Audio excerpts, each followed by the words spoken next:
in the way that I know how.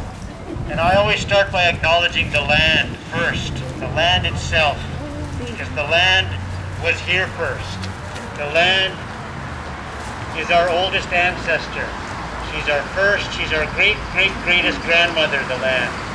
We know that because everything our ancestors have ever eaten, have ever drank, any medicines they ever took, came from the land. The land has given them everything since before the beginning. She's the ancestor that we share with the dinosaurs, in fact. And because the land has given us everything, forever, more than we could ever need, more than we can ever repay, we know that that is love. To give unconditionally forever, everything is love. So for Indigenous people, we know that the land loves us. And we know we're so grateful for that we know that we can never repay that.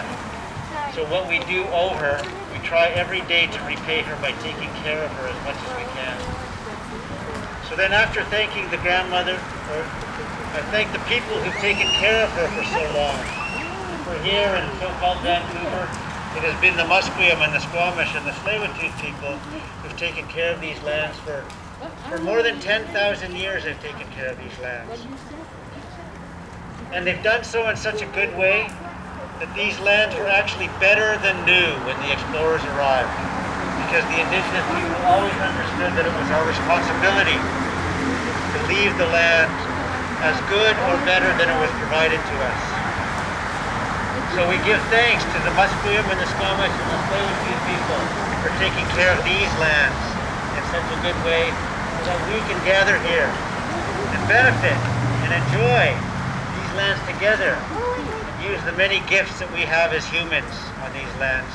Our gifts of intellect and dexterity and mobility and judgment, to use those in a way that will help each other, ourselves, the people, and the land as best we can. So with that I say, all my relations, Takam Snakduka, all my relations. Thank you.